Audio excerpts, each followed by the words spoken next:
All right, greetings in Hotep. Just giving you all my FBI report updates.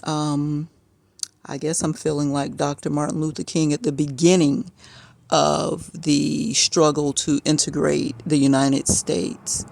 It was a long, protracted journey, as was the journey of becoming so-called free here in America for the slaves. So my identity has been stolen, and I don't even know for how long. I live with my family. I grew up. I'm one of four siblings. Anthony K is the oldest, then Alva M, then I come in line, Aileen D, and then Ava R is the youngest. We grew up in one house with one mama, Dorothy Jean Atkins, and one daddy, Arthur Atkins. Well, my parents left 6 pieces of property, and they've all been stolen or sold by mostly my brother, but now I understand that my sisters are a part too. Now, 6010 North 32nd Street, Tampa, Florida, 33610 in Unity Circle. That was our childhood home. My mom said, don't sell this. My mom owned 2212 East Mallory in Tampa, Florida, 2210, which is directly behind the Florida Sentinel, East Mallory, Tampa, Florida. My brother's home at 700 East Harem, Opelika, Florida. My mother left that. And a piece of property in Georgia. So that's 6, and there may be more. Since they've been stealing my mail, even when they were living in the house with me, a lot of fraud has taken place. Pretty much every check that has come there in my name has been cashed. Just wait and leave me alone for about 3 more minutes, okay? I'm going to try to be quick. It's a really long story, and I am just trying to stay out of shock. I just got off the phone with the FBI about a complaint that I filed on May 27th, 2023, and nothing has taken place. So none of the other reports could she find. And my dilemma is, I don't know if I was really talking to the FBI or if I'm talking to phone hackers. A lot of money has been taken, and they don't plan to give it back. So they have been sending people to gang stalk, follow, harass me, and interfere with my business. So if you have a corrupt judge that allows you to say, yes, she's crazy, you can have dominion and or control over her and her assets, right? I don't know if that happened because I haven't been involved in any court hearings pertaining to power of attorney or conservatorship. I hid a document at John Waldron's house. That's the old people like projects, retirement community they call it, but it's based on your income. You got to be poor to live there. And he was supposed to be like a godfather to me, and it turns out he is probably just a crook.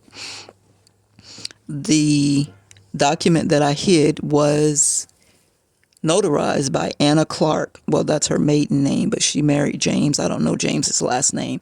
They have an insurance company on Nebraska between Yukon and Bush, and she paints ceramics. It's a pretty bright green building. I think it has blue trim. Well, I know them from years ago. My fake friend Natalie Renee Carnegie, who I worked with at the University of South Florida. Her mom, Doris Carnegie, used to work at I want to say insane asylum, so mental institution where they commit people and they live there. She got hurt there and she got some kind of big settlement, and her mother, Doris, bought a house in Williston. Natalie lived with her dad in Tallahassee, Florida on Old St. Augustine Road. Most of this goes back to Natalie Carnegie, but I thought she was my friend, so I didn't have a clue to be leery of her. So when I got pregnant with my twins, there was this, she's crazy, let's put her in the psych ward. This was at Morton Plant Mease Hospital, May 26, 2004. I gave birth to a boy and a girl baby. They gutted me like a fish by way of C-section. I had my placentas in my room, which I wanted to bring them home, plant them in the ground, put a tree on top of them. They came in with buckets of Respiridol and other, whatever drugs they use in the psych ward. Called me crazy because I requested a lotus birth, requested to leave the placentas attached, requested that they not clamp, pull, yank, squeeze the umbilical cords of my baby so they could get all of their blood. Cord clamping is blood theft. They're stealing the blood from the baby. They don't wait until the other 40 to 60% of blood that the baby needs to live outside of the womb is transfused into the child. They immediately clamp it, denying your baby access to their blood, making them anemic, and denying them of the oxygen in the blood and causing harm. That's my allegation by way of my Lotus birth mentor, Donna Young. So they told me they would wait 20 minutes before they clamped the cords. They lied. As soon as they pulled my babies out, they clamped them. So I'm saying all of this to say this is where the mental, we're going to call her crazy, comes along. All these people had to do was say I was crazy. The probable cause statement made no sense. There was no cause of harm to the children. They said, because you are requesting Lotus birth, you're requesting a procedure that is going to harm your children, which was a lie. But when you're a doctor, you can tell a lie, and people believe you. When you're a police officer, you can tell a lie. People believe you. When you're an attorney, you can tell a lie. People believe you. So this has gone on for years. Trista Sampson was the assistant attorney general that signed that probable cause statement. This was in Pinellas County, Clearwater Beach, Florida, Morton Plant Mease Hospital. From there, I had to come to court in Hillsborough County. I'm not sure why. I think that's because they said where you live, that's where it happens. That could have been a lie. So I said to Scott Crawford, the guy who was supposed to be helping me from DCF, I'm moving to Clearwater so that I can continue to breastfeed. My babies were still in the hospital. They were lying, saying that they were not well enough to come home. They were both moving around fine. One was 4 pounds, 7 ounces, according to their records. And the boy was 6 pounds, 7 ounces. So my baby girl was 4 pounds, 7 ounces. My baby boy was 6 pounds, 7 ounces. And so they tried to use that manipulative, they have to be at least 5 pounds to come home. Okay, well, the boy should have been home, right? But they were really trying to find a way to keep me. I was an activist at the time, and I was saying, I'm going to sue you for lying to me. So that was their way of covering their S&S by saying she's crazy. And I didn't attend to it at that time, so it's coming back now to bite me in the ass. Why?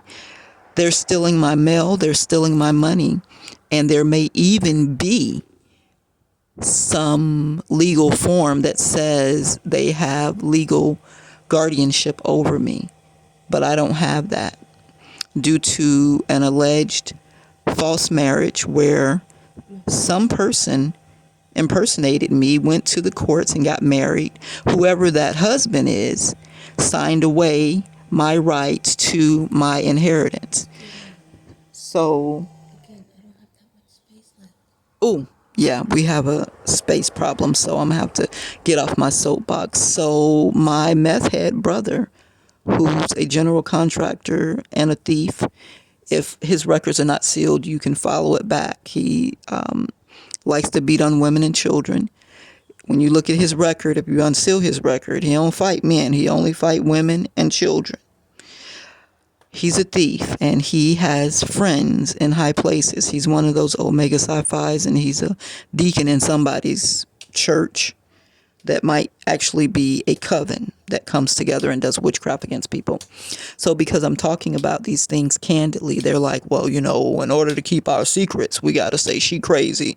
Steal her money so she has no political power. She can't move. She can't travel outside of the corrupt state of Florida and get any help. So the corrupt judges that I will now name for you are a part of this too. Cheryl Thomas, Barbara Twine Thomas Those are judges within the 13th Judicial Circuit Court.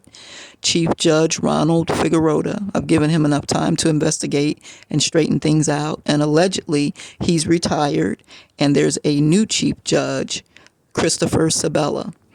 So because I don't know what's what, I think when I go to the court, they tell me lies. Because she's crazy. You can lie to her. You don't have to tell her the truth. So this is an issue that needs to be addressed. Even if I am crazy, is it legal to lie to crazy people? Is it legal to deny access to legal information to crazy people? Can you just deny them?